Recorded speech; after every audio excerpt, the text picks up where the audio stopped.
kita hari ini mau membahas mengenai senjata rohani. Apa itu senjata rohani dan mengapa perlu senjata rohani kita akan bahas malam hari ini. Pertanyaan pertama yang akan kita bahas adalah mengapa perlu senjata rohani? Karena kita berada di tengah peperangan rohani setiap hari. Ingat kata yang penting dan digarisbawahi hari ini adalah peperangan rohani. Bukan peperangan jasmani ya, tetapi peperangan rohani. Kita melihat kutipannya dalam Alkitab, yaitu dalam kitab Wahyu pada pasal yang ke-12, ayat yang ke-7 sampai ayat yang ke-9. Mari kita simak bersama-sama. Maka timbullah peperangan di surga. Mikael dan malaikat-malaikatnya berperang melawan naga itu. Mari perhatikan kata yang dicetak kuning, ada kata peperangan. Peperangan yang terjadi di surga berarti ini sebuah peperangan rohani. Terbukti adalah Mikael yang seorang malaikat bersama dengan bala tentara malaikat berperang melawan naga. Kita lanjutkan ayat 7 dan 8. Dan naga itu dibantu oleh malaikat-malaikatnya, tetapi mereka tidak dapat bertahan. Mereka tidak mendapat tempat lagi di surga. Dikatakan naga dibantu malaikat-malaikat, maksudnya malaikat yang jatuh. Fallen angels, artinya adalah para setan. Dan dikatakan dalam Wahyu 12 ayat yang ke-8, mereka tidak dapat bertahan di surga. Apa lanjutannya? Dan naga besar itu si ular tua yang disebut iblis atau satan yang menyesatkan seluruh dunia dilemparkan ke bawah. Jadi naga tadi suatu kiasan untuk menggambarkan iblis atau setan. Apa yang terjadi berikutnya? Ia yang dimaksudkan adalah naga atau iblis atau satan tadi dilemparkan ke bumi bersama dengan malaikat-malaikatnya. Yang dimaksud adalah para malaikat yang terjatuh yaitu setan-setan. Dengan demikian, peperangan dilanjutkan di atas muka bumi. Karena kita ada di bumi, sedangkan malaikat-malaikat yang jatuh dilemparkan ke bumi, maka kemudian mereka menyerang kita. Ketika mereka tidak lagi mampu bertahan di surga melawan Mikael dan para malaikat Tuhan, kemudian mereka menyerang kita yang ada di atas muka bumi itu. Maka kita ingat bahwa setiap hari kita berada di tengah medan pertempuran. Tetapi pertempuran yang dimaksud adalah pertempuran rohani. Pertanyaan selanjutnya yang akan kita jawab adalah bagaimana caranya supaya kita bisa memenangkan peperangan itu atau pertempuran itu. Demikian caranya. Dalam kitab suci, yaitu dalam Efesus 6 ayat yang ke-11, dinyatakan demikian. Kenakanlah seluruh perlengkapan senjata Allah, supaya kamu dapat bertahan melawan tipu muslihat iblis. Perhatikan nalarnya, iblis dan bala malaikatnya dilemparkan ke bumi menyerang kita, dan membuat banyak sekali tipuan, sehingga kita bisa kalah dalam peperangan rohani. Lalu apa yang harus kita lakukan? Senjata Allah. Nah, inilah kenapa judul kita hari ini adalah senjata rohani. Menurut Efesus 6 pada ayat yang ke-11. Supaya apa sih? Dapat bertahan melawan tipu muslihat iblis. Dengan kata lain, kita dapat memenangkan peperangan rohani melawan jebakan setan, melawan jebakan iblis. Bentuk konkretnya apa senjata rohani itu? Saya tidak akan mengarang-arang, karena kalau mengarang-arang itu ya nanti kita keliru, karena kalau kita sebagai orang Katolik kita mengikuti apa yang digariskan dalam doktrin Gereja Katolik. Apa bentuk konkretnya senjata rohani? Kita akan menemukan di dalam kanon hukum gereja, yaitu dalam kanon 1172 pada paragraf yang kedua. Demikian bunyinya kanon itu. Izin itu, yang dimaksudkan kata izin itu maksudnya adalah izin melakukan eksorsisme. Apa itu eksorsisme? Eksorsisme adalah suatu tindakan gereja untuk mengusir kuasa jahat. Berarti apa? Peperangan atau mengalahkan tipu muslihat iblis. Artinya izin itu ada dalam kaitan dengan perang melawan kuasa jahat. Dikatakan oleh ordinaris wilayah hendaknya diberikan hanya kepada imam yang unggul dalam kesalehan, dalam pengetahuan, dalam kebijaksanaan dan integritas hidup. Memang ini dikenakan untuk seorang imam eksorsis, kanon ini, tetapi sebenarnya prinsipnya berlaku sama, bahwa senjata rohani menyangkut tiga hal, kesalehan, pengetahuan, dan integritas hidup. Dan pengusiran setan. Tetapi karena kita semua juga diserang oleh kuasa-kuasa jahat, Maka tiga hal ini yang merupakan senjata rohani ini juga merupakan senjata rohani yang berlaku umum, yaitu bagi kita semua. Jadi sebenarnya tidak hanya berlaku spesifik untuk seorang imam, tapi berlaku umum untuk kita semua. Maka kita bertolak dari sini. Apa senjata rohani yang diperlukan supaya kita jangan jatuh ke dalam jebakan iblis? Satu, kesalehan. Dua, pengetahuan. Tiga, integritas hidup. Saya tidak akan menjelaskan secara rinci bagaimana, karena tentu kita kekurangan waktu kalau merinci semuanya. Tapi kita akan melihat beberapa hal yang penting-penting saja. Pertanyaan yang akan kita jawab selanjutnya adalah bagaimana cara kerja senjata rohani itu tadi. Yang ada tiga, tapi kalau tiga ini kita rinci, ada lebih banyak daripada tiga, karena setiap poin masih dapat ada rincian-rincian yang lebih mendalam. Bagaimana cara kerjanya? Mirip-mirip sih kalau seperti senjata tanda petik jasmani untuk melawan virus ya. Kita baru saja melewati wabah yang menggejala seluruh dunia, ya virus corona. Maka kira-kira bahasanya itu mirip lah seperti senjata tanda petik melawan yang jasmani yaitu virus. Senjata rohani itu cara kerjanya ada tiga. Yang pertama adalah mencegah, yang kedua mengobati, yang ketiga melindungi. Sebenarnya istilahnya tidak begitu, tapi saya buat lebih gampang. Karena saya itu suka bicara menggunakan bahasa yang gampang. Metodenya namanya metode Jepang, jelas dan gampang. Nggak usah pakai istilah rumit-rumit, yang penting kita semua mengerti. Senjata rohani itu untuk mencegah, mengobati, dan melindungi. Mencegah tentu mencegah sesuatu yang sifatnya spiritual. Mengobati juga demikian. Demikian pula melindungi, yaitu sifatnya yang spiritual. Kita mulai dari yang pertama, senjata rohani untuk mencegah. Kita bertanya dulu, yang dicegah apa sih? Nah, ini kan kira-kira mirip ya kalau kita ngomong tentang yang jasmani. Kalau dulu kita mencegah, apa yang dicegah sih? Datangnya virus dan sakit. Ya. Nah, sekarang apa yang dicegah? Kalau konteksnya adalah hal-hal yang spiritual. Tentu yang dicegah adalah aktivitas setan. Kenapa? Ingat di bagian depan tadi, Kitab Wahyu menyatakan bahwa ada pertempuran. Setan menyerang kita karena dilempar ke bumi, dan kemudian juga Efesus menyatakan, jangan sampai kamu masuk dalam tipu muslihat iblis. Maka yang dicegah adalah aktivitas setan yang mampu menembus pertahanan kita dan mengalahkan kita. Aktivitas setan kalau dibagi hanya ada dua bagian.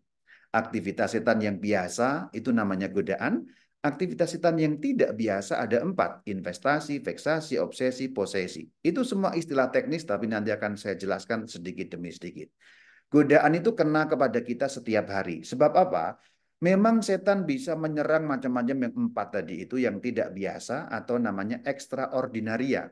Tetapi umumnya sehari-hari, detik demi detik, waktu demi waktu, setan itu biasanya melakukan serangan yang biasa.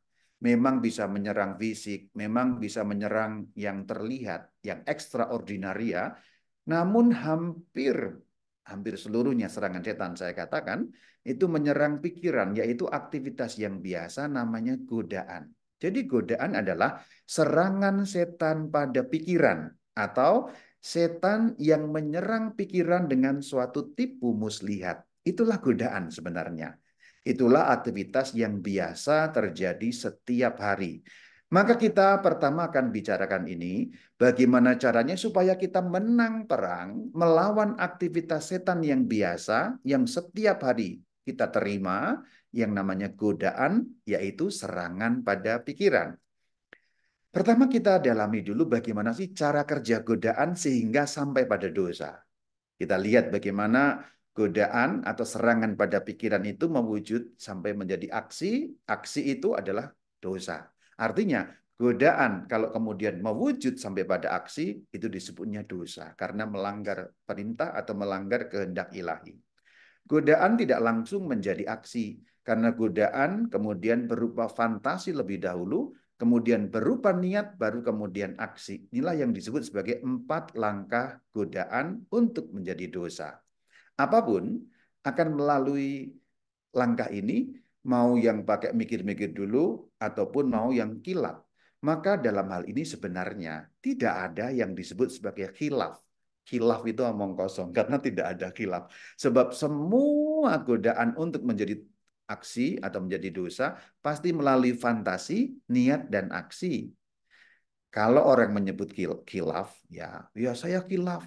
Itu sebenarnya adalah keempat langkah ini terjadi hampir serentak atau terjadi sepersekian ribu detik sehingga dari godaan kemudian cepat sekali sampai pada aksi bahkan sebelum orang menyadarinya. Lalu orang menyebutnya khilaf. Khilaf itu hanya bahasa bullshit, mohon maaf kata-katanya kasar, tapi itu hanya bahasa omong kosong untuk menyembunyikan diri dan berlindung di bawah tanggung jawab yang tidak mau bertanggung jawab. Karena sebenarnya tidak ada yang disebut khilaf. Karena pasti setiap godaan itu menyerang pada pikiran, ada fantasi, ada niat, ada aksi, hanya kadang-kadang durasinya begitu singkat. Lalu orang menyebutnya khilaf. Padahal tidak ada yang namanya khilaf. Apa itu godaan, fantasi, niat, aksi? Kita akan perlihatkan bagaimana lebih rincinya demikian. Godaan itu sebuah tawaran, tapi tawaran untuk menuju pada yang jahat. Setan menyerang pada pikiran. Kalau godaan berkembang, itu namanya fantasi. Kita menimbang-nimbang. Jadi, kalau Anda diserang pikirannya oleh kuasa gelap, kemudian mulai menimbang-nimbang, ini oke enggak ya? Ini menyenangkan kayaknya. Nah, gitu. Niat artinya keputusan. Anda memutuskan, oke, aku memutuskan melakukannya karena sepertinya menyenangkan dan enak sekali. Nah, kira-kira begitu. Lalu aksi berupa tindakan yang mewujudkan apa yang ditawarkan tadi. Jadi sebenarnya adalah godaan itu hanya berupa tawaran. Maka setan tidak dapat dipersalahkan atas aksi kita yang melawan kehendak Tuhan. Karena sebenarnya setan hanya bisa berhenti pada langkah yang pertama. Setan hanya bisa menyatakan tawaran, yaitu godaan, mengganggu pikiran kita dengan suatu khayalan-khayalan palsu. Tapi 3, 2, 3, 4, itu kitalah yang bertanggung jawab. Jadi tanggung jawab setan hanya sampai pada penawaran. Tapi kita menimbang, memutuskan, dan bertindak. Itulah tanggung jawab manusia yang diberi namanya free will, kehendak bebas oleh Tuhan Allah kita ketika manusia diciptakan. Maka kalau aku dikuasai setan sehingga aku begini, itu sama-sama seperti khilaf tadi. Ini juga omong kosong juga ya. Karena ingat dari 4 gerakan ini, setan hanya bisa bergerak di langkah yang pertama. Langkah pertama tidak mungkin menimbulkan langkah yang keempat kalau tidak melalui langkah yang kedua, langkah yang ketiga, dan kemudian baru terjadi pada langkah yang keempat. Tawaran tetap akan menjadi tawaran kalau orang tidak menimbang-nimbang dan tidak memutuskan sehingga menjadi aksi. Demikian. Jadi kalau kita mengerti, paham ini, maka kemudian kita punya tanggung jawab yang lebih pada yang disebut sebagai perbuatan kita, terutama dalam hal ini yang kita bicarakan sebagai perbuatan keliru. Artinya jangan pernah menyalahkan siapapun, karena godaan apapun hanya berhenti pada godaan kalau Anda tidak menimbang, memutuskan, dan bertindak. Itu ingat baik-baik ya. Jadi apapun yang Anda buat, tanggung jawab ada Anda sendiri. Sebab dari 4 langkah, Anda melakukan yang 3. Nah itu, ya itu ya. Kuasa jahat itu hanya mampu menembus pada pertahanan yang pertama, tidak lebih dari itu. Lalu bagaimana cara mencegah keempat langkah tadi itu sehingga godaan tidak menjadi fantasi, fantasi tidak menjadi niat, niat tidak menjadi aksi. Bagaimana caranya sih? Nah, inilah kita mulai bicarakan senjata rohani yang sebenarnya akan sangat berguna sehari-hari. Mari kita lihat cara mencegahnya. Caranya simpel sekali sih. Caranya mematikan godaan sebelum menjadi fantasi. Ingat baik-baik perkataan saya di depan tadi. Setan tidak bisa menembus pertahanan yang kedua, apalagi ketiga maupun yang keempat, sebab kuasa jahat hanya mampu menembus benteng lapis pertama, yaitu godaan. Sampai di situ. Tidak mungkin yang kedua, yang ketiga, maupun yang keempat. Sebab yang kedua itu ada atau bisa terjadi karena free will kita. Demikian juga yang ketiga, apalagi yang keempat. Karena setan tidak bisa mengambil free will kita, sebab free will kita dianugerahkan Tuhan dan itu suci, maka kita tetap bertanggung jawab atas aksi kita. Maka caranya gampang sekali. Gampang sekali diomongkan maksud saya. Gampang sekali diomongkan ya. Gampang sekali. Karena apa? Caranya simpel, yaitu mematikan godaan sebelum menjadi pertimbangan. Kalau godaannya dimatikan, maka tidak akan menjadi pertimbangan. Kalau pertimbangan tidak muncul, maka tidak ada keputusan. Maka tidak ada tindakan yang dalam hal ini tindakan dosa melawan kehendak Allah. Ini, godaan ini dimatikan. Gampang sekali kan? Gampang sekali diomongkan. Tetapi memang tidak terlalu mudah juga dilakukan. Mari kita lihat ilmunya dalam teologi spiritual seperti ini. Nah, jika seseorang gagal mengendalikan primi motus itu artinya gerakan pertama. Tadi saya sudah menjelaskan ya. Menuju dosa itu ada 4 gerakan. Primi motus itu ada yang paling awal, itu berarti godaan. Primi motus ini istilah ya, saya terpaksa mengeluarkannya supaya kelihatan keren gitu ya. Ya padahal kita hanya ngomong gerakan pertama gitu aja sih. Tapi kan supaya ada keren-kerennya kita pakai bahasa Latin dong. Primi motus. Menuju dosa, kalau orang gagal di primi motus, setan akan menggarap kegagalan ini dan membujuk dan mendorong menuju dosa yang lebih besar. Artinya apa? Kalau godaan terlihat disambar oleh manusia, maka setan itu kemudian bekerja lebih dahsyat lagi sehingga fantasinya kemudian bisa membesar. Meskipun fantasi adalah oleh kita sendiri. Tapi bahasa gampangnya, kalau kemudian api sudah menyala, ini bahasa gambaran tentu saja, setan tuh meniup-niupkan oksigen sehingga apinya membesar. Apinya api kita sendiri. Api itu api fantasi. Ini gambaran ya. Tapi setan mengimbuhinya dengan oksigen. Nah, kita tahu sendiri, kalau api terkena oksigen, makin besarlah api itu. Nah, di sini maksudnya, kalau primimotus gagal kita kendalikan, gagal kita bunuh, tanda petik, maka setan menggarap kegagalan pertama ini, membujuk dan mendorong menuju dosa yang lebih besar. Jadi di sini, primimotus, tawaran atau godaan tadi, fantasi ini oleh kita, niat juga oleh kita, aksi oleh kita. Tapi kegagalan untuk mengendalikan primimotus berarti besar kemungkinan fantasi akan dipanas-panasi. Bahasa kita sekarang ada, dikomporin. Nah, itu maksudnya, dikomporin. Apakah setan bisa ngomporin? Ya bisa. Tentu ini semua terjadi di dalam apa namanya dunia spiritual kita ya, dalam jiwa dan roh kita, bukan dalam arti wah ini terjadi dalam dunia fisik, enggak, ini semua terjadi dalam dunia spiritual. Kalau orang gagal pada primimotus, gagal dia dalam fantasi, niat dan aksi sehingga membuahkan dosa. Senjatanya apa di sini? Tadi kan kita sudah melihat mengendalikan primimotus itu gunanya senjata rohani. Jadi senjata rohani harus mampu membunuh primimotus atau mengendalikan primimotus yaitu godaan. Apa caranya? Senjatanya apa? Eksamen atau lengkapnya eksamen konsiensie. Pakai bahasa Latin lagi biar terlihat keren kita ini ya. Kalau di Indonesia kan kurang lebih ini tidak terjemahan persis, tapi terjemahan yang lebih bisa menggambarkan dan kita pahami dengan baiklah.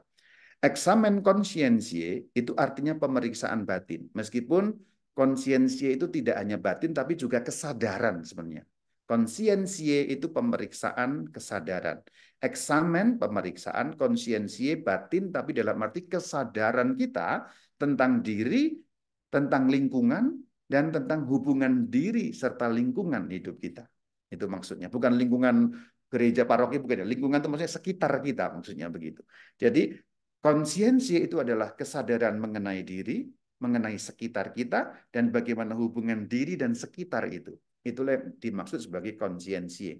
Kesadaran batin maksudnya. Tapi untuk demi mudahnya, bahasa Indonesia barangkali terjemahannya pemeriksaan batin yang lebih mudah kita bayangkan daripada kesadaran. Kalau kesadaran itu mungkin apa gitu, orang nggak terlalu langsung paham juga ya. Tapi kalau batin, Indonesia itu kan, oh batin gitu ya. Lahir dan batin. Nah itu kan pas ya. Oke, jadi senjata untuk mengendalikan primimotus atau senjata untuk supaya primimotus layu sebelum berkembang. Wah, ini puitis sekali ya.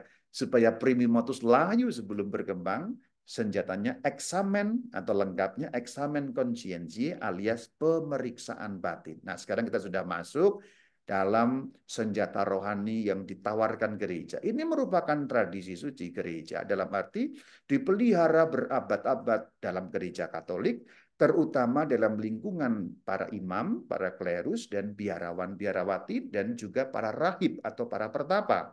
Sayangnya memang senjata ini nggak populer di kalangan umat pada umumnya. Maka saya tergerak untuk menyampaikannya kepada saudara-saudari.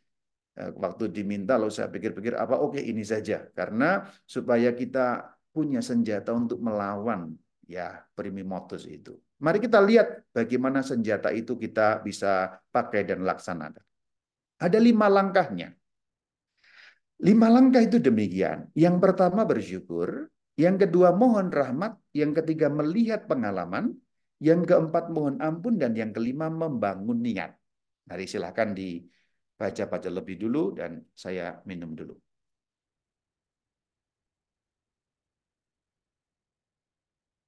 Inilah cara untuk melakukan eksamen konsiensi, pemeriksaan batin sebagai sebuah senjata rohani untuk dapat membantu kita mengendalikan primimotus atau membunuh godaan supaya layu sebelum berkembang. Apa itu bersyukur? Mari kita lihat satu persatu kelima langkah eksamen ini. Dan saya harapkan Anda kalau sudah mendengar ini tidak hanya Anda dengar saja. Kalau hanya kemudian didengar, yaitu seperti gong yang bergaung dan seperti canang yang gemerincing yang nggak ada artinya. Tapi maksud saya adalah ketika saya memaparkan katekese ini katekese tidak hanya sekedar renungan ya. Kalau renungan itu agak ngarang-ngarang sih biasanya. Kalau renungan tuh agak ngarang-ngarang, tapi ini lebih pada katekese kalau saya ini ya. Kelima-limanya ini bukan saya karang ya. Ya, ini bukan saya renungkan sendiri enggak ya. Kalau renungan kan agak ngarang-ngarang ya. Tapi kalau katekese itu ada landasannya. Apa landasannya? Ini tradisi gereja di dalam dunia kerahiban, pertapaan, biarawan, biarawati dan para klerus, ya, para diakon, para presbiter, para uskup melakukan ini. Juga mereka yang mempersiapkan diri untuk menerima tabisan suci, yaitu para seminaris atau para frater, setiap hari melakukan ini. Maka aku juga mendorong supaya Anda umat awam atau laikus atau laici juga melakukan ini. Maka setelah mendengar ini, nanti silahkan kemudian dilakukan. Nanti akan saya bagikan bahannya setelah saya pembicaraan ini. Nanti saya akan secara free akan saya bagikan supaya Anda bisa baca lagi dan mulai praktekkan di rumah. Jadi tujuannya tidak hanya mendengarkan, jadi saya mendorong untuk Anda melakukan. Sebab ini senjata rohani yang sangat praktis untuk sehari-hari. Praktis artinya bisa dilakukan. Umumnya eksamen dilakukan 2 kali sehari. Kalau dalam tradisi biarawan biarawati 2 kali sehari. Yang pertama itu tengah hari, yaitu jam 12 siang. Yang kedua umumnya jam 9 malam atau sebelum tidur. Ya, sebelum tidur, yaitu biasanya dilakukan setelah kompletorium atau sebelum kompletorium. Kompletorium itu adalah sholat terakhir pada waktu malam sebelum kita semua tidur. Nah, jam 12 itu dilakukan setelah hora media biasanya atau sebelum hora media. Hora media itu sholat siang hari, sholatnya orang Katolik yang dilakukan oleh para klerus dan para biarawan biarawati. Saya tahu sih, kalau Anda laikus, sulit melakukan jam 12 siang. Karena biasanya orang kalau ya siang hari kerja ya. Tapi paling kurang saya mendorong Anda melakukannya malam hari 1 kali. Jadi 1 kali 1 hari lumayanlah. Biarlah yang melakukan 2 kali itu para klerikus sih. Saya melakukannya umumnya justru juga hanya 1 kali sih. Karena siang hari kadang-kadang juga tidak ada waktu karena pas ada misa, ada apa segala macam. Tapi kadang-kadang 2 kali kalau pas di siang hari bisa. Tapi umumnya kalau malam Anda pasti bisa ya. Maka saya mendorong lakukan. Nanti saya bagikan slide-nya, Anda baca telah mendengarkan supaya makin jelas lagi. Yuk kita masuk pada poin pembahasan satu persatu. Eksamen caranya 5 langkah. Langkah pertama bersyukur. Bersyukur atas apa? Itu kan pertanyaannya. Atas rahmat Tuhan. Kalau rahmat Tuhan bahasanya ketinggian, saya rendahkanlah bahasanya. Kebaikan-kebaikan Tuhan, gitulah ya. Yang ku terima pada hari ini. Jadi pertama bersyukur, Tuhan, saya bersyukur atas kebaikan-kebaikan-Mu yang ku terima hari ini. Berarti kan harus memeriksa batin tuh. Artinya dalam pikiran kita kembali dari tadi pagi apa kebaikan Tuhan. Siang, sore, malam sampai saat malam sebelum Anda melakukan atau sebelum tidur ini. Jadi kebaikan-kebaikan Tuhan ya pasti ada. Kalau nggak ada Anda cari-cari pasti ada. Tidak mungkin tidak ada. Jadi bersyukur pertama. Meskipun mungkin hari itu terasa berat, hari itu terasa laknat, hari itu terasa penat, ya Anda tetap harus bersyukur karena langkah pertama untuk eksamen adalah bisa bersyukur atas kebaikan-kebaikan yang telah diterima pada hari itu. Ini akan mudah kalau hari Anda cerah, tapi kalau hari Anda suram akan lebih sulit. Tapi tetap harus bersyukur pada hari itu. Ini langkah pertama. Bersyukur atas rahmat Tuhan atau bahasa Jepangnya kebaikan-kebaikan Tuhan yang telah kuterima hari itu. Yang kedua mohon rahmat. Rahmat itu apa sih? Mungkin ini ketinggian ya. Bahasa gampangnya begini, terang Roh Kudus yang bersinar atas pengalamanku hari ini. Maksudnya apa? Menemukan peran Tuhan. Sehari ini apa sih? Jadi ini yang dimohon Tuhan, tolong berikan Roh Kudusmu agar hari ini pengalamanku disinari sehingga terangnya jelas, membuat aku melihat Engkau berperan dalam pengalamanku sehari ini. Ini mohon rahmat saja. Jadi Tuhan tolong diam, lalu minta Roh Kudus menyinari pengalaman Anda. Lalu yang ketiga, ini intinya sebenarnya.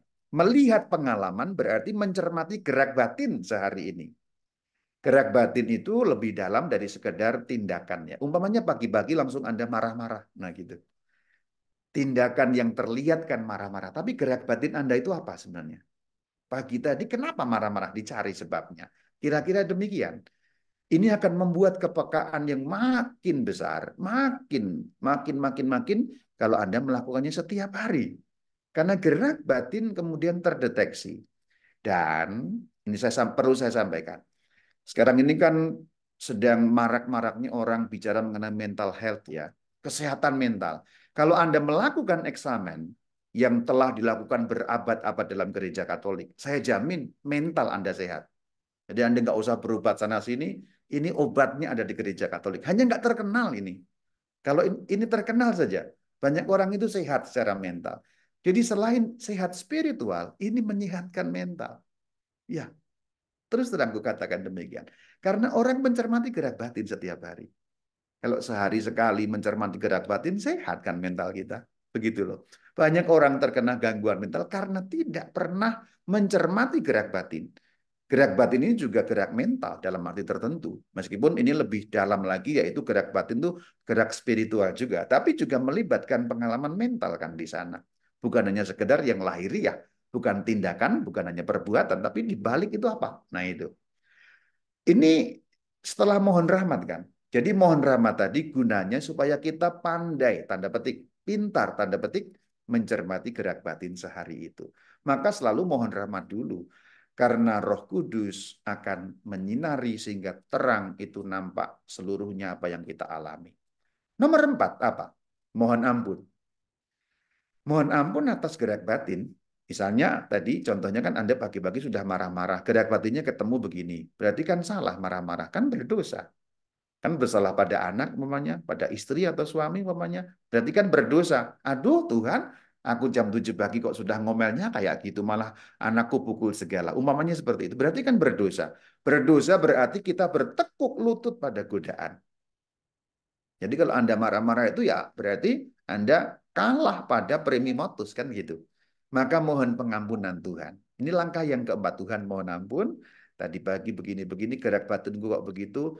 Aduh aku menyesal sekali Tuhan. Mohon ampun, ampuni saya. Nomor 5, membangun niat. Niat ini tentu ada dua. Kalau yang dosa tadi ya berarti aku mau lebih kuat melawan godaan. Dengan bantuan Allah, aku mau lebih bisa melawan motus. Tapi kalau misalnya hari itu Anda baik, Anda menjadi sweet gitu ya, menjadi apa namanya orang yang manis gitu ya. Tuhan terima kasih, hari ini aku menjadi orang manis sekali Tuhan. Maka aku mau berniat tetap menjadi manis sekali seperti ini. Karena mulai dari pagi, kok ya menyenangkan banyak orang, orang menjadi senang dengan aku, anak-anak, suami, istri, dan seterusnya. Jadi niat itu bertolak dari pengalaman yang kita alami tadi ya. Kalau dosa ya berarti niatnya berbalik dari dosa. Kalau sudah manis ya berarti tetap bertahan pada kemanisan itu. Kira-kira demikian. Jadi saudara-saudari, senjata rohani harian, ini harian ya, adalah eksamen konsiensi atau pemeriksaan batin yang langkah-langkahnya 5 sudah kuungkapkan tadi. Ini gunanya akan mampu membuat Anda mengendalikan motus atau godaan, membunuh godaan sebelum berkembang menjadi fantasi alias pertimbangan. Nomor 2, akan membuat Anda lebih sehat secara mental. Orang banyak cari ke sana sini kesehatan mental, gereja Katolik menyediakan. Dan ini tradisi gereja Katolik berabad-abad lamanya. Hanya sayang, memang tenggelam dan tidak banyak orang mempopulerkannya. Hari ini saya populerkan kembali untuk Anda. Semoga tidak hanya mendengar atau kemudian oh gitu ya, tidak hanya oh gitu, tapi tolonglah, cobalah Sesuatu kalau dicoba pertama memang sulit, tidak selalu gampang, tapi kalau sudah 20 hari, 30 hari, tentu akan menjadi satu langkah harian yang mungkin Anda ketagihan kalau tidak melakukannya.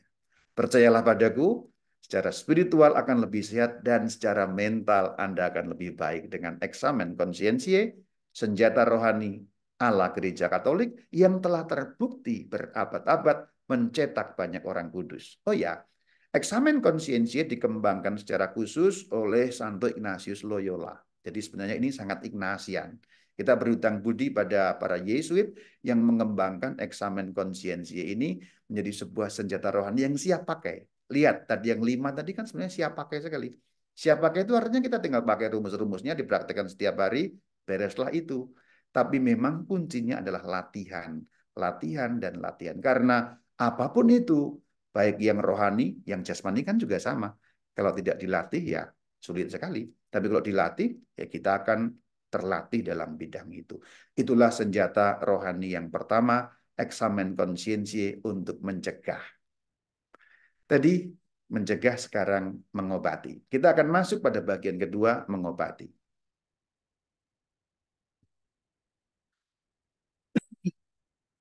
Mengobati itu bagian yang tidak biasa. Kalau tadi kita melawan aktivitas yang biasa, yang ordinaria, yang sekarang yang ekstraordinaria. Aktivitas setan yang ekstraordinaria lebih jarang sebenarnya. Kalau yang setiap hari kita kena itu yang tadi itu. Kalau ini jarang lah. Ada 4 bagian investasi dan seterusnya. Kita akan jelaskan sedikit demi sedikit. Investasi itu kehadiran setan pada tempat, benda, dan binatang. Bahasa gampangnya angker, misalnya tempat angker itu namanya investasi. Nah, kalau veksasi berdampak pada fisik, misalnya serangan fisik, kesehatan, dan relasi. Kalau yang 3 obsesi itu pada mental. Misalnya orang pengen bunuh diri, depresi, berkepanjangan, halusinasi, mimpi buruk yang terus-menerus, itu obsesi namanya. Oke, ini teknis-teknis yang tidak akan saya masuk karena beberapa sudah saya buatkan videonya di channel YouTube Cut gitu ya. Posesi itu kerasukan. Ya, kerasukan itu sebenarnya istilah yang sangat Indonesia atau kesurupan ya. Tapi sering tidak jelas maksudnya kesurupan dan kerasukan itu apa. Tapi kalau posesi itu possessio. Itu tidak hanya kesurupan, karena kadang-kadang kesurupan itu hanya histeria saja. Oke, ini juga bukan tema kita. Intinya adalah ada hal-hal yang ekstraordinaria yang dapat dilakukan oleh kuasa jahat kepada kita. Tetapi yang ekstraordinaria itu hanya terjadi kalau, saya katakan, hanya terjadi kalau orangnya mempersilahkan si musuh alias setan membukakan pintu baginya. Jadi contohnya orang terkena posesi atau kerasukan itu nggak tiba-tiba, ada sejarahnya. Nggak ada orang tiba-tiba kerasukan itu nggak ada. Ada sejarahnya, ada dampaknya, sehingga pintunya terbuka, opening ya. Saya istilahkan opening.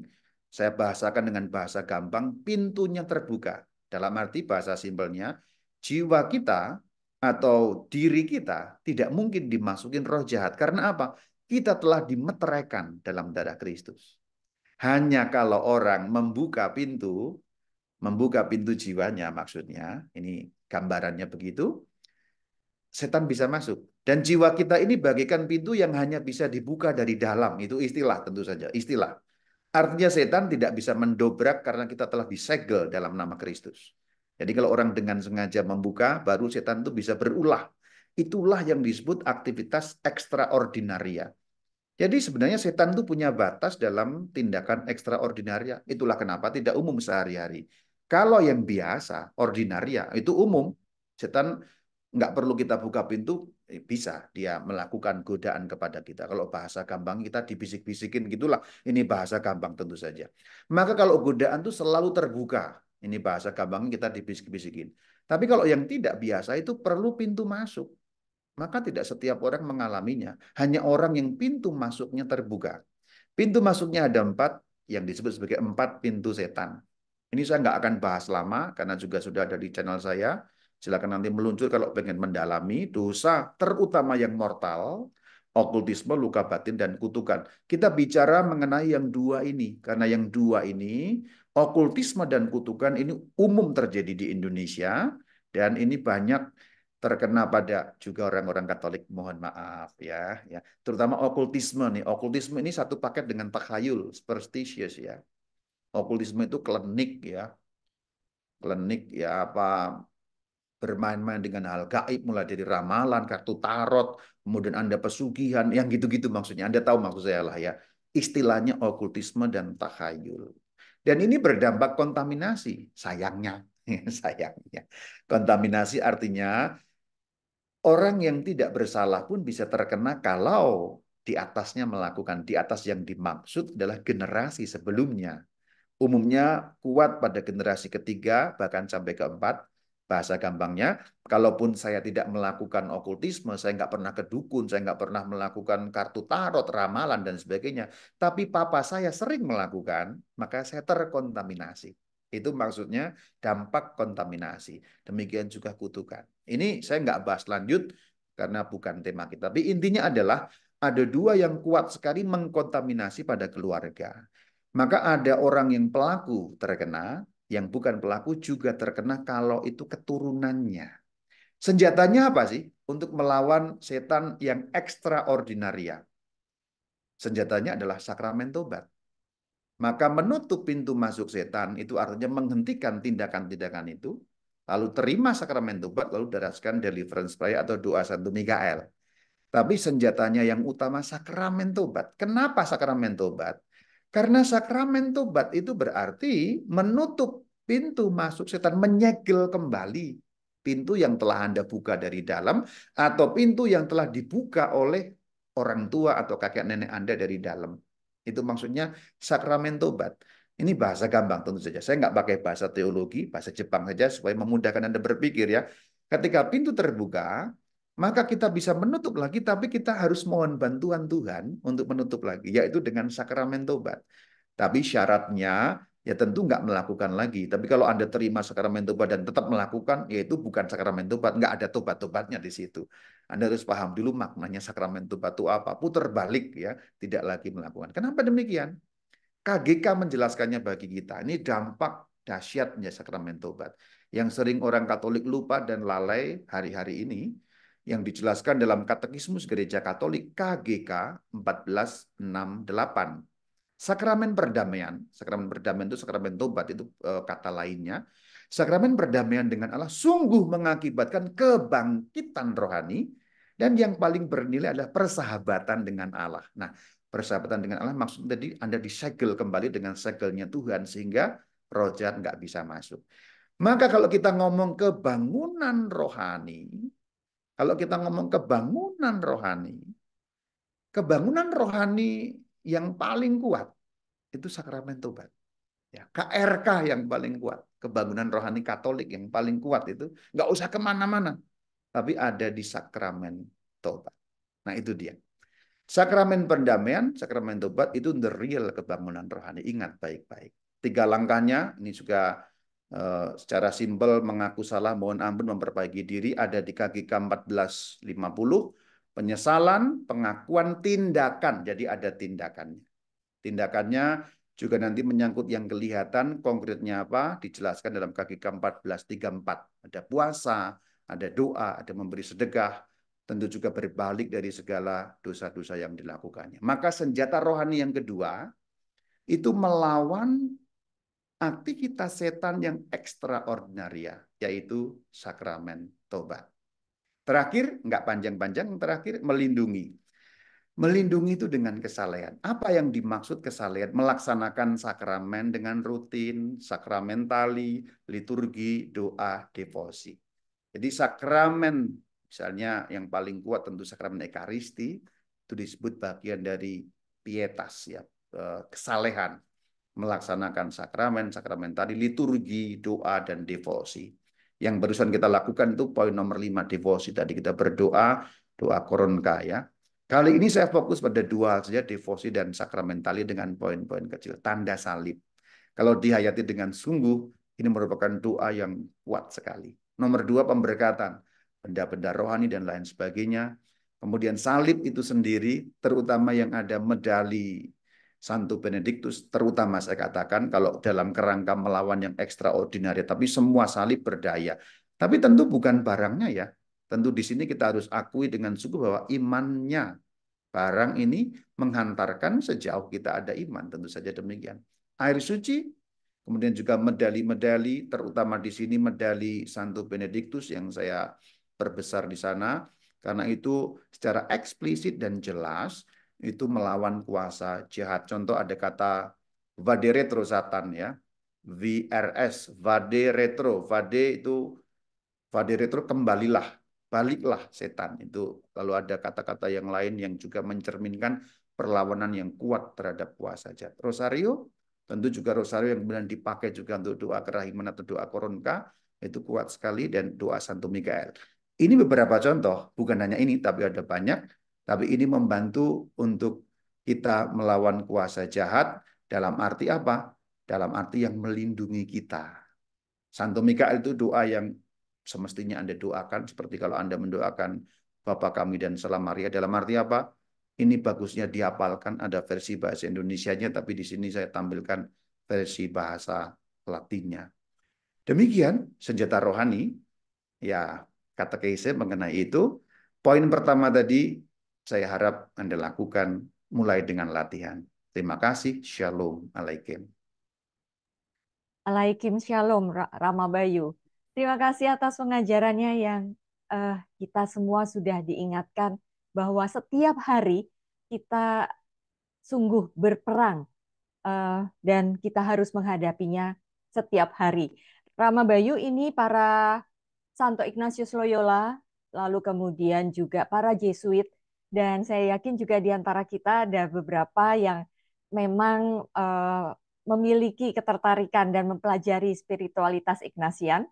Jadi pasti sangat bersyukur dan berterima kasih sekali kepada Rama Bayu karena mengenalkan eksamen. Rama, sambil menunggu sebentar, saya cek dulu apakah sudah ada pertanyaan yang masuk. Belum ada Rama. Mungkin Rama bisa sedikit menjelaskan untuk yang eksamen. Eksamen itu kan berguna Rama untuk eh, mencegah yang pertama ya Rama, supaya dalam godaan dan tentu saja kita Rama tadi juga berpesan supaya kita paling tidak melakukannya setiap hari dengan melihat keseluruhan aktivitas kita harian itu apakah eh, kita sudah mengalami sesuatu godaan yang mungkin akan menjerumuskan kita. Tetapi tadi Rama bilang bahwa sebenarnya eksamen ini untuk melawan godaan atau tawaran. Dan ketika eh, kita pada poin yang keempat Rama pada waktu eksamen ini adalah mohon ampun karena kita berdosa dan kita bertekuk lutut pada godaan. Maka kita mohon ampun pada Tuhan. Nah Rama, saya agak-agak sedikit bingung ini godaan Rama, godaan yang kita hadapi. Lalu ketika kita melakukan eksamen, pada poin yang keempat kita sebenarnya sudah mohon ampun karena kita sudah jatuh dalam godaan. Nah, nyambungnya di mana ya Rama? Ya, jadi Yang satu, nyambungnya demikian. ya, Kalau kita masih belajar, misalnya nyetir atau apapun, kan kita masih salah-salah tuh. ya, Lama-lama kita akan pandai. Jadi lama-lama kita akan pandai dan mengenali jenis-jenis godaan bahkan yang paling halus sekalipun. Artinya kegagalan yang pertama tentu nanti disusul kegagalan yang kedua dan ketiga dan seterusnya. Nah, eksamen membantu mengenali jenis-jenis godaan mulai dari yang kasar sampai yang halus sekali sehingga lama-lama kita akan kemudian bisa mengalahkan godaan itu. Karena tentu kan bukan berarti kita eksamen sekarang 2-3 hari atau seminggu kemudian bisa melawan godaan, kan tidak. Tetapi kebiasaan eksamen itu akan melatih kepekaan dan gerak batin kita. Bahasa gampangnya bisa dengan mudah membuka kedok setan yang menyerang dalam primi motus tadi.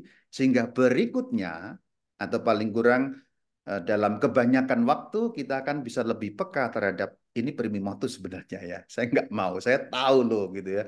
Akhirnya saya menang. Nah, maksudnya hubungannya ada di sana. Jadi godaan kadang-kadang kita bertekuk lutut, tapi kalau kemudian dilatih dengan eksamen setiap hari, godaan itu lama-lama nggak mempan. Kira-kira demikian.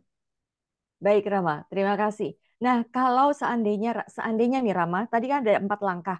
Apakah kita bisa benar-benar pada saat kita kalah nih terhadap langkah yang pertama godaan, lalu kemudian kita masuk ke dalam fantasi, apakah kemudian itu akan semakin menjerumuskan kita pada minat dan aksi? Apakah kita tidak bisa mundur Rama pada saat kita di poin yang kedua atau poin ketiga? Apakah ada Bisa, turning point untuk bisa untuk bisa. mundur? Oh Bahkan bisa ya? sampai poin yang ketiga itu bisa, karena masih berupa niat. Niat itu berarti masih terjadi dalam pikir. Kalau istilah kita sehari dalam hati, tapi sebenarnya dalam pikiran. Yang lebih spesifik itu dalam pikiran. Jadi sebenarnya langkah pertama, kedua, dan ketiga itu belum berwujud. Tidak ada wujudnya. Artinya Ya, apa? Terjadi dalam pikiran. Kalau bahasa sehari-hari dalam hati. Sebenarnya bukan dalam hati ya, tapi dalam pikiran sebenarnya. Karena semua dosa itu dimulai dari pikiran. Maka pertama itu kan primi motusnya godaan. Bisa aja kita sudah meningkat pada fantasi. Itu di mana terjadi? Di pikiran juga, di pikiran. Nah, baik. kemudian pada niat, niat kalau dalam istilah sehari-hari itu niat dalam hati kita, sebenarnya niat dalam pikiran kita. Itu yang sebenarnya ya, niat dalam pikiran kita. Nah, pikiran itu berarti kan belum berwujud. Artinya, sebelum sampai pada keempat, kita masih bisa kemudian mundur, langkah mundur, ambil gigi mundur. Orang yang sampai pada niat, bisa nggak membatalkan niatnya? Sangat Ya, bisa. Nah, ini akan terlatih dengan sendirinya. Dalam arti dengan sendirinya itu memang perlu latihan dengan ya, eksamen. Karena kepekaan kita makin terlatih sehingga, oh saya ini sudah sampai pada niat nih. Tapi saya nggak mau ini menjadi terwujud sampai gerak yang keempat, yaitu apa? Aksi. Nggak, no, no, no, no. Saya tahu loh setan udah sampai sini, oke. Tapi saya kemudian ambil gigi mundur ya. Kemudian fantasi mengecil, mengecil. Ketika fantasi mengecil, godaan hilang. Kira-kira demikian. Jadi sebenarnya eksamen melatih mengenali godaan, tetapi juga sekaligus melatih kita untuk tidak sampai pada aksi ketika sudah sampai taraf bahaya, yaitu gerak yang nomor tiga. Jadi artinya jangan khawatir, kalaupun sudah sampai niat akan bisa langkah mundur karena apa? Langkah satu, dua, dan tiga baru terjadi dalam pikiran, belum terjadi dalam aksi. Demikian yang terjadi. baik. Terima kasih Rama. Kita mundur sejenak ya Rama. Bagaimana sebenarnya mengidentifikasi godaan itu Rama?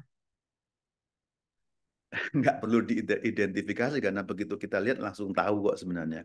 Godaan itu ya sesuatu yang mengarahkan kita menjauh dari Allah, kira-kira demikian. Baik. Jadi Terima kasih. sehari-hari kita sudah tahu godaan itu seperti apa. Ya, Nggak terlalu perlu diidentifikasi sebenarnya. ya. Jadi tidak perlu satu, dua, tiga ya Romo ciri-cirinya. Ya, cukup jelas Ibu Silva tentang apa itu godaan. Artinya segala sesuatu yang menjauhkan kita dari Allah. Rama, bukankah setelah dibaptis kita terputus dengan kuasa-kuasa gelap seperti okultisme dan lain-lain? Iya, kita terputus, tapi dampaknya kan masih ada. Sama seperti dosa. Dosa diampuni, tapi dampaknya kan masih ada. Jadi Hmm, kita bicara pada dampak. Tadi saya bicara, kalau Anda tadi lihat slide-nya itu, saya menyebutnya, atau perlu saya tampilkan ya, saya perlu saya tampilkan lagi. Tadi ya. saya menyebut dampak kontaminasi. Ya, saya tampilkan kembali supaya. Jadi saya tidak bicara pada perihalnya putus apa enggak, tapi pada dampak ya. Kita lihat lagi. Semoga segera ketemu ya yang di sini. Ini. Oh ini. Ya, perhatikan kata dampak. Jadi Ya. yang saya bicarakan tadi bukan bukan putus apa tidaknya ikatan-ikatan, tapi dampaknya. Nah, paham ya? Gitu. Dampak kontaminasi itu berbeda dengan apa namanya, kalau dibaptis kan hilang. Iya betul, yang hilang apanya sih kalau dibaptis? Ikatannya. Tetapi dampaknya tidak hilang. Sama seperti dosa kita yang diampuni di dalam sakramen tobat, itu kan yang diampuni adalah dosanya, dihubungkan kembali dengan Allah, tapi dampaknya kan tidak. Itulah kenapa dalam ajaran Katolik kita memerlukan apa? Purgatorium, membersihkan dampak itu.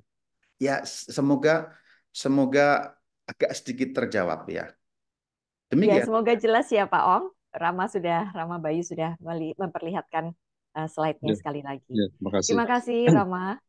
Baik. Rama lelah menjadi orang baik, kata seorang eh, kata Pak Heri. Ada orang yang dijahati, dibully, diganggu, atau diserang secara batin hingga luka. Akhirnya mereka lelah jadi orang baik. Toh berbuat baik pun juga sia-sia. Nah, senjata Allah yang bagaimana, Rama? Supaya jiwa ini terlepas dari hal itu. Karena orang jahat bisa muncul dari orang yang paling baik. Orang alim, tenang, ternyata memiliki hati yang membara. Bagaimana tanggapan Rama terkait hari ini? Jiwa seperti ini bisakah tetap menggunakan senjata rohani? Baik.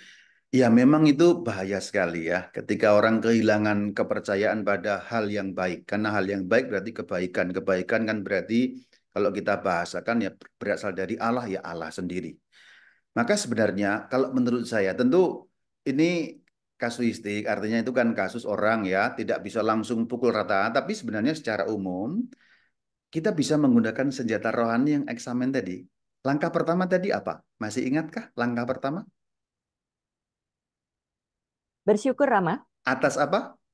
atas anugerah, atas rahmat Atas Tuhan, rahmat, rahmat ya. kebaikan-kebaikan Yang yang telah dipakai istilahnya kuterima. rahmat ya, atas rahmat. Ya, Rahmat atas tapi rahmat kemudian Tuhan, tadi saya sederhanakan dengan kata apa? kebaikan-kebaikan yang telah Nah itu, kuterima hari ini. nah itu dia. Jadi menurut saya, tentu ini menurut saya kalau ini ya, saya tidak tahu persis kasusnya apa, eksamen bisa membantu orang menemukan kembali arti, makna, dan pengalaman kebaikan. Dari langkah pertama, bersyukur atas rahmat ilahi. Rahmat ilahi itu berarti apa? Dalam kenyataan konkret, kebaikan-kebaikan. Jadi Kebaikan. menumbuhkan kembali bahwa dunia ini meskipun dikuasai oleh kejahatan, porak-poranda, dan tampak berantakan, tapi saya masih menemukan ada kebaikan. Nah, meskipun pikiran saya tentang dunia itu buruk, suram, atau hidup saya melelahkan dan sebagainya, saya masih menemukan itu. Jadi kalau menurut saya, orang kalau terlatih melakukan eksamen, justru tidak akan sampai pada kesimpulan tadi yang ditanyakan. Nah, justru saya balik. Kesimpulan yang tadi itu muncul, yang hidup melelahkan karena, mohon maaf, tentu ini bukan tuduhan, tapi ini satu diagnosis. Justru karena tidak pernah melakukan eksamen. Maka senjata rohaninya adalah eksamen. Karena pengalaman yang kemudian ditinjau dari langkah pertama bersyukur, itu dia. Gitu ya. Baik, Rama Bayu, mumpung Rama sedang bicara tentang eksamen, pada saat kita sudah melakukan persiapan untuk melakukan pemeriksaan batin, tentu saja kita hening seperti tadi, Pak, di awal acara, Pak Gun memberikan 3 menit untuk hening untuk bersiap-siap. Nah, kadang-kadang pada saat bersyukur masih masih lancar, pada saat mohon rahmat masih lancar. Lalu kemudian ketika melihat pengalaman hari itu, Rama, lalu kemudian kita melihat bahwa aduh tadi saya marah, oh saya kesal, oh ini gara-gara ini. Ini kadang-kadang terus kemudian di dalam pikiran kita tuh melantur kemana-mana. Akhirnya belum sampai kepada keempat, Rama, belum sampai mohon ampun, tetapi udah jengkel-jengkel lagi yang diingat gitu. Dan bagaimana caranya supaya eksamen ini bisa kita tuntaskan dengan baik? Apa tips yang Rama bisa berikan kepada kami? Baik, terima kasih. Ini tipsnya dari pengalaman pribadi dan memang dari pengajaran para tokoh-tokoh Ignatian ya, kembali kepada langkah sebelumnya. Jadi sebenarnya kalau terjadi, itu namanya pelanturan ya. Kalau Ya. istilah teknisnya pelanturan, kembali ke langkah sebelumnya. Jadi bahasa gampangnya diulangi langkahnya, kemudian nanti pelanturannya itu akan ya akan berkurang atau malah akan hilang. Itu tipsnya begitu. Oh baik Rama. Jadi diulang lagi sampai dimulai lagi dari mulai bersyukur, mohon rahmat, lalu kemudian melihat pengalaman Betul, dan betul. mohon ampun juga sekalian mungkin dikatakan ya, mohon Betul, ampun ya begitu. Tuhan, ini saya ulang lagi dari Iya atas. ya, ya kira-kira Ada begitu ya, pelanturan. kira-kira begitu.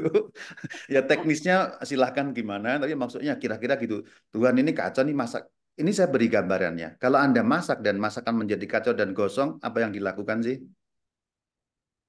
Ditambahin apa supaya Sudah menjadi, gosong kok. Ya oh kita ya sudah ya, harus dibuang. mengulang memasak kan. Iya, Ya kira-kira gitu, simpelnya begitu. Jadi oke. tipsnya ini memang seperti itu, dari pengalaman saya begitu, dari para jago-jagoan Ignatian itu juga mengatakan demikian. Jadi kalau masakan Anda tiba-tiba kosong ya diulang lagi karena Anda harus makan kan gitu. Kira-kira Ya, begitu. betul. Terima kasih. Baik. Baik, terima kasih Rama Bayu. Tadi Rama juga menyebutkan bahwa sakramen tobat ini sangat baik untuk melindungi ya Rama ya. Senjata untuk sorry sorry. Sakramen tobat ini untuk mengobati aktivitas setan Iya yang betul, sangat tidak biasa. Rama betul. Bayu terkait dengan sakramen tobat. Mohon praktis bagaimana mohon tips Rama. Kadang-kadang pada saat kita masuk ke dalam bilik pengakuan, ini secara entah sadar atau tidak sadar yang kita akukan itu, yang kita bicarakan kepada Bapak pengakuan itu kadang-kadang yang remeh-remeh, Rama, bukan yang berat, bukan yang inti. Jadi ketika kita keluar dari bilik pengakuan, ruang pengakuan itu, lalu kita merasa bahwa aduh, yang utama justru ini belum saya akukan, begitu, Rama. Nah, ini bagaimana? Padahal kita juga sudah bersiap, bahkan kadang-kadang ada catatan, tetapi ketika di dalam kita tuh kadang-kadang juga merasa blank, dan akhirnya yang justru yang kita katakan tadi ada dosa mortal itu malah justru tidak tidak berani kita ucapkan, Rama. Ya, bisa terjadi demikian ya, macam-macam sebabnya. Tapi sebab yang utama boleh jadi tidak disiapkan sakramen tobatnya, karena sakramen tobat seperti sakramen yang lain perlu persiapan teknis yang pendek maupun yang panjang. Kalau yang panjang di rumah disiapkan dengan ditulis, jadi ditulis dalam satu kertas, mungkin tidak 1 2 hari, mungkin bisa 3 hari, bisa 1 minggu. Ingat ditulis, ingat ditulis, ingat ditulis, sehingga pada saatnya kemudian dalam tulisan itu kita bawa sehingga sakramen tobat tidak menjadi eh, apa namanya seperti yang tadi diceritakan terlupa dan seterusnya. Itu persiapan yang panjangnya. Nah, kemudian yang kedua, hal-hal yang remeh-temeh itu kan sebenarnya dimohonkan ampun di dalam eksamen ya. Maka kalau kita biasa melakukan eksamen, hal-hal itu kemudian tereliminasi juga. Maka sakramen tobat lebih akan tertuju pada dosa terutama yang mortal. Tapi sebenarnya sakramen tobat memang tidak hanya untuk dosa yang mortal. Memang kegunaan utamanya sakramen tobat itu dosa mortal karena dosa venial diampuni di dalam perayaan Ekaristi, ritus tobat. Maka jangan telat kalau misa karena itu pengampunan untuk dosa venial ya. Sakramen Ekaristi itu untuk dosa venial, sakramen tobat untuk dosa mortal. Ini sebenarnya kegunaan utamanya. Tetapi kalaupun kita di dalam sakramen tobat itu mengaku dosa yang kecil-kecil, itu juga melatih kepekaan. Tapi sebenarnya kalau menurut saya, melatih kepekaan itu jangan pakai sakramen tobat, tapi pakai eksamen. Nah, Oke. demikian. Baik, sudah semakin jelas, Rama. Nah, Rama, ada pertanyaan, apakah beda antara okultisme itu dengan karma, Rama? Lalu pertanyaan yang kedua, kalau kita sudah sakramen tobat, tetapi suatu saat kita teringat sedih dan menyesali dosa yang sudah kita akui itu, apakah perlu kita sakramen tobat lagi dengan dosa yang sama sampai benar-benar kita merasa tenang? Baik, saya jawab pertama, itu beda. Okultisme bukan karma. Karma itu kan konsep ajaran dalam agama-agama timur atau khususnya di sini Hinduisme ya. Okultisme itu tindakan-tindakan yang bermain-main dengan kuasa gaib. Contoh Anda ramalan, ya gitu ya. Datang ke dukun, datang ke paranormal, datang ke abnormal, datang ke tidak normal, dan sebagainya itu ya. Lalu takhayul, itu dalam bingkai okultisme. Itu tindakan-tindakan yang melawan perintah pertama dalam Alkitab. Karma itu konsep ajaran dalam agama Hindu. Yang kedua, kalau sudah mengaku dosa atau terima sakramen rekonsiliasi, kemudian teringat dosa itu lagi, kemungkinannya ada dua. Jadi Anda lihat dulu kemungkinan dari dua ini. Nomor satu, Anda sudah sangat menyesal, tapi kemudian masih merasa sedih dengan dosa itu. Sudah menyesal dengan sungguh dan sudah bertobat dengan sungguh. Nomor dua, ketika Anda memasuki ruang sakramen tobat sebelumnya, Anda belum sungguh-sungguh bertobat. Bisa nggak orang masuk ruang sakramen rekonsiliasi dan belum bertobat sungguh-sungguh? Ya bisa. Nah, tobatnya belum dengan suatu sesal yang sempurna. Jadi dengan demikian dilihat, kalau ternyata Anda sudah menyesal dengan sungguh-sungguh, sudah meninggalkan dosa itu, dan bahkan sudah memperbaiki diri, metanoia putar balik, pokoknya sudah lupa, melupakan, membuang dosa itu, membangun hidup yang baru, berarti justru Anda digoda oleh kuasa gelap untuk meragukan pengampunan Tuhan. Ini malah justru hati-hati di sini. Kalau Anda sudah sungguh menyesal, sungguh bertobat, bertindak yang berlawanan dengan dosa itu, Anda putar balik, ini Anda digoda oleh setan untuk meragukan pengampunan Tuhan. Ini juga bahaya. Jadi cek dulu dalam diri Anda. Ini nggak gampang karena ini berkaitan dengan jiwa kita, dengan diri kita terdalam. Kalau itu yang terjadi, jangan pengakuan dosa lagi, karena justru Anda ingin dijerumuskan, setan menggoda Anda, Tuhan tidak maha pengampun, dosamu begitu buruk, kamu begitu hitam, kamu dilaknat, tidak mungkin kamu akan dapat azab. Kira-kira demikian ya. Jadi kita meragukan pengampunan Tuhan. Tetapi kalau yang terjadi nomor dua, Anda tidak sungguh-sungguh, Anda ya nyesel tapi nggak terlalu. Nah, kan kadang-kadang kita itu gitu ya. Pernah ngalami lah, pernah ngalami lah. Kita semua pernah ngalami nyesel tapi masih ada tapi gitu. Saya melakukan gini-gini, tapi kan, nah, ada tapi kan. Kalau ada tapi kan itu ya berarti belum bertobat dengan sungguh-sungguh. Jadi masih kayak kayak ya saya melakukan ini, saya tahu ini mortal tapi kan, nah, kalau itu ngaku dosa lagi karena Anda belum sungguh-sungguh bertobat. Jadi tidak ada kata eh, langsung ini begini karena ada dua kemungkinan yang terjadi. Saya tidak tahu kemungkinan yang mana karena yang tahu Anda sendiri. Demikian.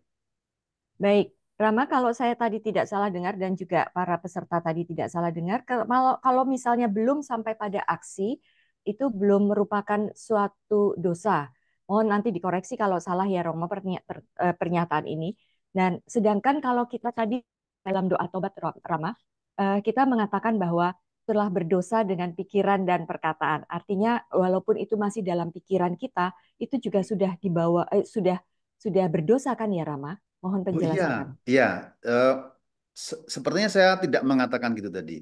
Jadi dosa itu muncul di langkah yang kedua sebenarnya.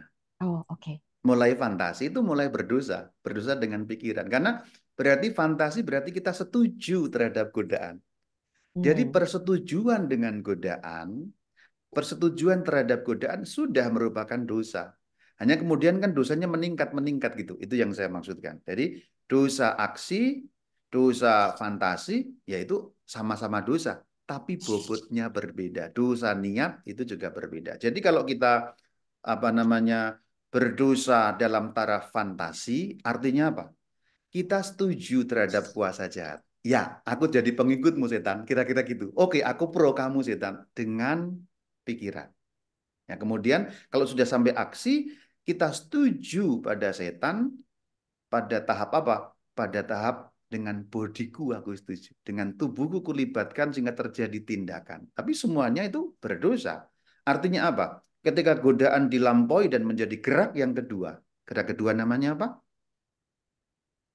Gerak yang kedua, sebentar Rama. Gerak Fantasi ya. ya, yang godaan fantasi kemudian niat Ya, dan aksi. gerak yang kedua namanya fantasi. Begitu Fantasi. itu bergerak menjadi gerakan yang kedua, itu sudah dosa. Fantasi dosa dengan pikiran. Maka Tuhan mengatakan, kalau ada seorang laki-laki memandang perempuan, ah, dan menginginkannya, apa itu artinya menginginkannya? Fantasi. Fantasi. Ah, maka dia telah berzina. Maka Tuhan katakan begitu. Itu pikiran. Jadi sebenarnya satu itu belum dosa dalam arti itu godaan. Tapi ketika masuk yang kedua, ketiga, keempat itu semuanya dosa. Dua, tiga, empat itu dosa, tapi bobotnya berbeda. Nah itu maksudnya. Saya perjelas ya supaya makin clear lagi. Maka ada kalau saya mengaku dengan apa? Dengan pikiran. Kenapa harus ada pikiran? Karena itu fantasi itu sudah dosa. Dalam Alkitab juga dikatakan demikian. Lalu aksi lebih dosa lagi. Karena aksi berarti ada fantasi, ada niat. Jadi kalau kita mau pakai bahasa gampang, ya gerak kedua itu dua, ini gambaran ya, ini bukan harafiah begitu, tapi ini gambaran. Kalau ini nilainya ya dua, kalau kemudian niat itu sudah dikuadratkan, dua kuadrat berapa? Empat. Nah empat lalu aksi, aksi itu berarti empat dikuadrat berapa? 16. Nah ini pakai bahasa gambaran supaya kita pakai angka supaya menggambarkan ya. Kalau godaan itu nol ya, lalu 2 itu nilainya 2, 4, 16. Semoga jelas. Ya, Rama, sudah sangat jelas. Nampaknya kita juga akan banyak godaan untuk melakukan eksamen ini. Antara ya melakukan eksamen atau tidak nih, Rama. Baik, Rama Bayu, tadi Rama menyebutkan Efesus ya Rama, Efesus 6. Ada pertanyaan dari Efesus 6 ayat 13 Rama. Di situ disebutkan, sebab itu ambillah seluruh perlengkapan senjata Allah supaya kamu dapat mengadakan perlawanan pada hari yang jahat itu dan tetap berdiri sesudah kamu menyelesaikan segala sesuatu. Apakah yang dimaksud dengan hari yang jahat itu pada ayat 13 tadi Rama?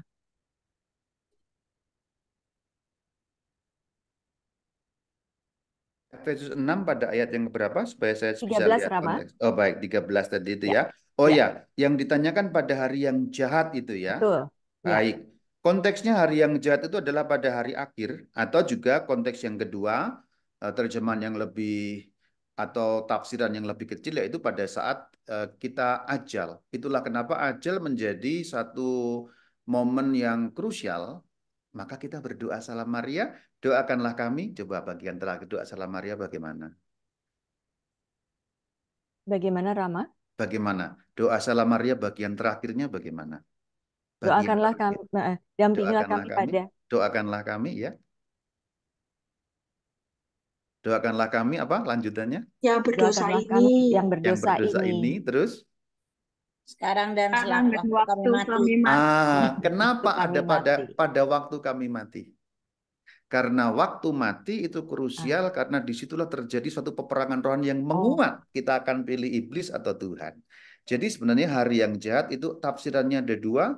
Yang pertama kiamat atau hari akhir yaitu akhir zaman. Yang kedua ya akhir zamannya masing-masing yaitu kematian.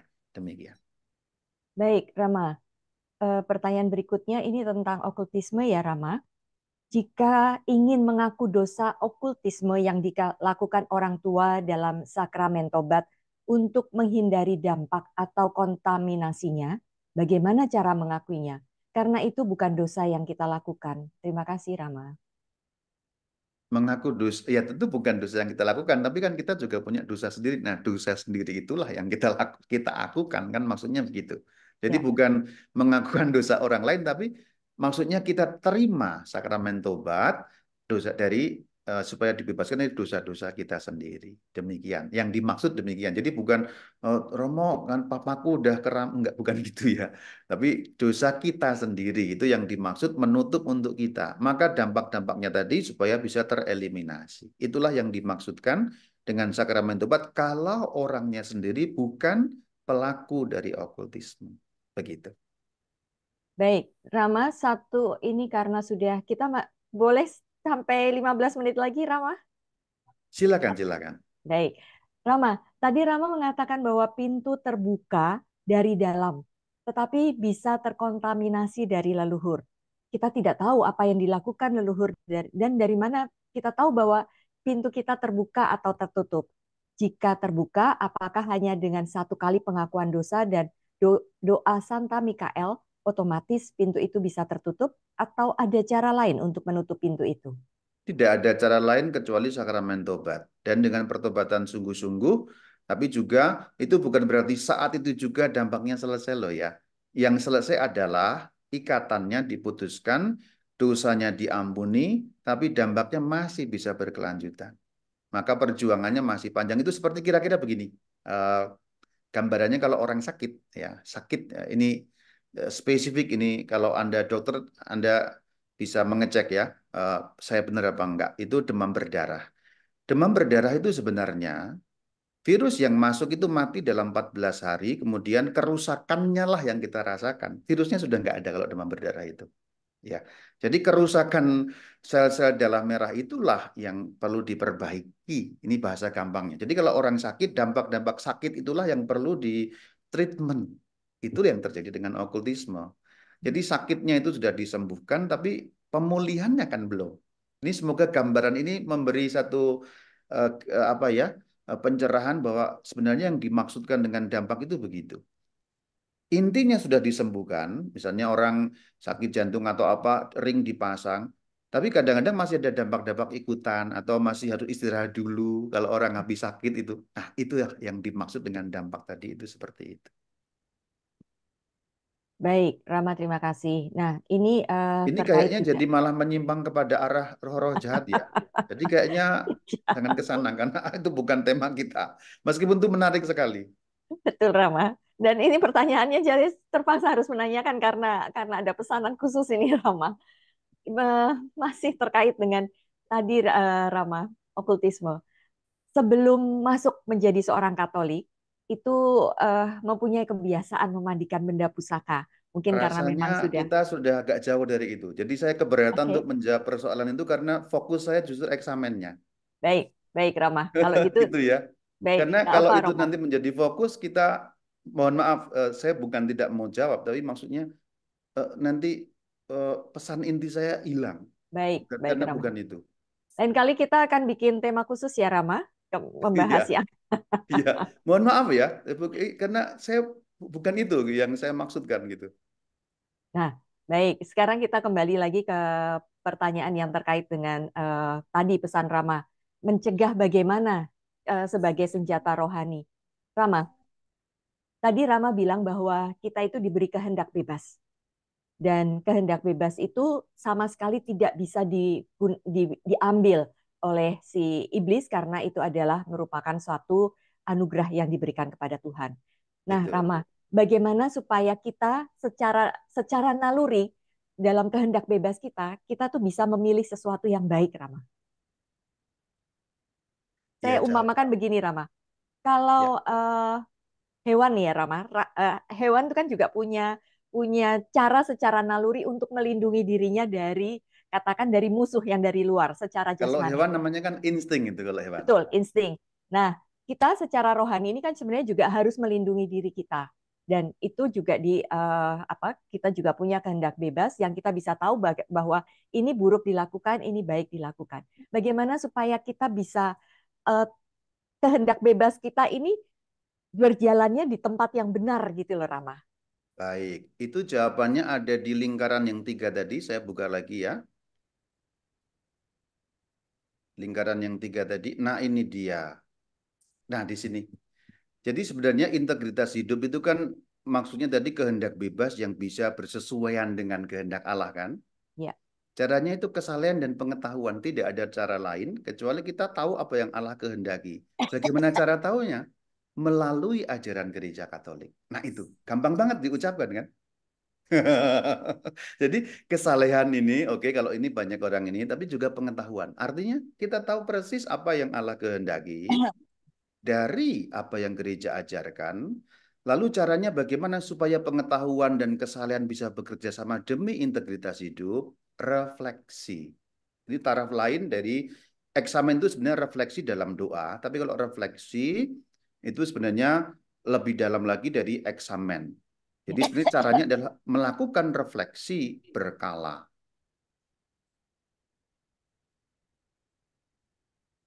Baik, Rama. Gambar di latar belakang ketiga ini, kesalehan, integritas, dan pengetahuan mengingatkan saya pada satu slide Rama yang di depannya ada tentang doa Santo Mikael yang Rama juga sebutkan tadi. Nah, dalam salah satu video Rama, Rama juga menyebutkan bahwa dulu doa Santo Mikael ini selalu didaraskan setelah misa Ekaristi berakhir. Benar ya, Rama? Oh iya betul betul. Itu sebelum tahun 62 itu doa Santo Mikael itu setiap kali didoakan oleh imam dan umat. Bahkan itu imam turun dari altar kemudian berlutut bersama dengan umat mendoakan itu. Tapi sejak 62 menghilang sampai hari ini. Iya, dan hari ini Rama juga mengingatkan kepada kita supaya doa ini juga didaraskan sebagai salah satu cara untuk kita melawan godaan si jahat. Rama, Betul, betul. ya, ada beberapa banyak versi tentang doa Santo Mikael ini selain yang Rama berikan yang selalu saya daraskan juga, terutama kalau misalnya mau membahas tentang hal-hal yang menyangkut yang di belakang ini Rama. Iya, betul. Ya, yang latar belakang itu ya. Oh, saya sengaja kasih supaya Anda serem itu ya. Tapi dengan melihat itu, lalu kalau kita percaya pada kuasa Tuhan, maka nggak serem lagi itu maksudnya. Nggak ada versi lain, cuma satu itu. Doa Santo Mikael yang tadi saya sebutkan itu yang diwahyukan dan disebarkan ke seluruh dunia adalah doa yang tadi saya sampaikan. Hanya ada versi itu saja. Baik, Rama. Ya, itu yang juga saya ikuti. Nah, Rama, pertanyaan terakhir. Masih terkait eksamen ini. Kalau kita mengalami putus asa, sedih, lelah, depresi, bagaimana kita bisa tenang dan bisa memeriksa batin? Karena itu sangat bertolak belakang. Kan istilahnya kita mengalami konsolasi ya, Rama. Desolasi. Konsolasi itu Sorry, kebalikannya. konsolasi Ya. dekat. Iya, Ya. desolasi. Wah itu kalau itu sudah problemnya adalah problem kemampuan kita nggak mungkin untuk sampai pada eksamen karena itu kita punya problem mental ya. Berarti ya langkah pertama sebelum sampai bisa eksamen lagi ya memperbaiki mentalnya. Anda minta pertolongan apa namanya dari profesional, misalnya psikolog. Jadi begitu. Jadi artinya ketika terjadi kekacauan pada mental, nggak bisa karena eksamen tuh melibatkan mental gitu. Jadi kalau orang misalnya depresi atau orang mengalami frustrasi yang berkepanjangan, ya orang harus cari pertolongan profesional lebih dulu. Dalam hal ini misalnya psikolog atau psikiater, sehingga orang mentalnya disehatkan dulu. Karena kemampuan melakukan eksamen itu melibatkan mental kita. Jadi kalau bahasa gampangnya mentalnya terganggu, ya sulit bahkan hampir mustahil melakukannya. Begitu. Baik Rama, itu tadi pertanyaan terakhir. Ibu Bapak, kita sudah melewati dari waktu yang biasa eh, kita jalani yaitu pukul 9. Terima kasih atas kesediaan Rama Bayu bersabar Baik, baik, menjawab segala maaf. macam pertanyaan. Dan Baik, sebelum kita selesai pada acara hari ini, kita abadikan dulu ya Rama pertemuan kita. Mau foto-foto? Silahkan. Iya Rama, silahkan. Bu Silva tolong kami diberi aba-aba. baik, baik. Baik, mohon maaf, ada beberapa pertanyaan, Rama, yang masuk ke chat saya. Oh Apakah saya begitu. boleh menyampaikan, membacakannya, Rama? Eh, tentu kita terbatas dengan waktu ya, mohon maaf ya. Lagi pula saya menduga pertanyaannya pasti gaib-gaiban itu ya. Jadi itu Oh, pertanyaannya seputar de- sakramen tobat, Rama, apakah oh ada? boleh, silahkan. Ya, satu Oke, lagi kalau gitu. oh baik, Sambil Silakan Bu saya Silva. share ya, saya akan share apa materi. namanya di chat akan saya seperti janji saya tadi, saya akan share materinya ya. Oh Nanti baik, Ya. Anda unduh sendiri di chat. Silakan. baik. Terima kasih banyak, Rama. Dari Ibu Anastasia, Rama Bayu, terkait dengan sakramen tobat, mohon tips praktis bagaimana melakukan eksamen of konsiensi yang baik. Terima kasih Rama, dan dalam doa tobat, berdosa dengan pikiran dan perkataan.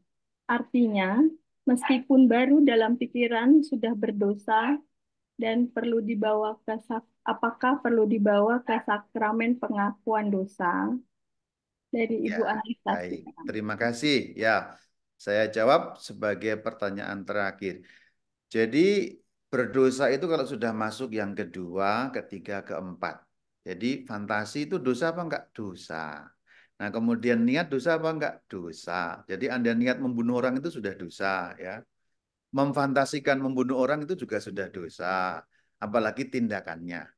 Itu nomor dua. Nomor satu tadi menyatakan atau bertanya mengenai apa tipsnya. Anda ikuti 10 perintah Allah itu satu-satu. Jadi firman pertama, apa yang kulanggar. Firman kedua, firman ketiga, sampai pada bagian 10, itu tips ringkas atau tips mudah, mudah diomongkan maksud saya, kalau dilakukan nggak gampang, untuk persiapan panjang sebelum terima sakramen tobat. Jadi melihat 10 perintah Allah, mana yang dilanggar, beserta dengan anak pinaknya dari firman itu. Misalnya contoh, nah ini kembali pada soal pengetahuan tadi. Maka pentingnya juga pengetahuan. Contohnya misalnya, Anda pernah kartu tarot itu melanggar perintah pertama. Ada banyak orang nggak tahu. Nah, maka juga pentingnya mengetahui satu pelanggaran itu ya juga dari pengetahuan mengenai ajaran gereja. Anda pernah meramal itu melanggar perintah pertama. Jadi menyembah berhala. Masuk pada bagian itu. Jadi gampangnya begini, mengikuti dari list 10 perintah Allah itu beserta dengan anak pinaknya. Demikian. Terima kasih. Cukup Bu Silva? Ya, oke, baik. Sebenarnya ada dua pertanyaan lagi, Bey. Rama Bayu sudah Rama. memberikan Ya. terakhir. Jadi mohon maaf kepada Ibu Bapak, memang ini topik yang sangat menarik ya Rama. Sayang waktu kita sudah sangat terbatas dan Rama sebenarnya sudah sangat baik untuk memperpanjang waktu. Semoga lain kali kita bisa bertemu atau nanti juga bisa mampir ke Katkitnya Rama Bayu karena banyak sekali.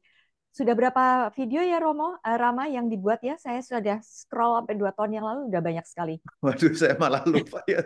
Mungkin admin malah yang ingat itu. Saya malah tugas saya hanya rekaman, terus editor dan apa sudah masuk sendiri, jadi saya nggak tahu.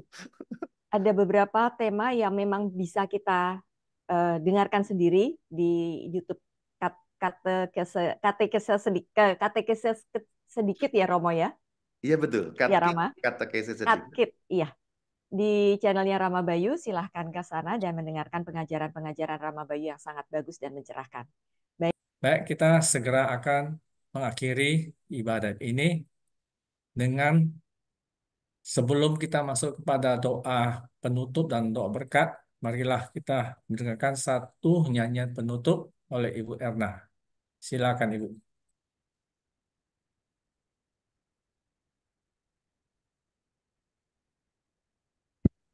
Dalam tangan-Mu ya Tuhan, ku serahkan hidupku. Dalam tangan-Mu ya Tuhan, ku serahkan hidupku.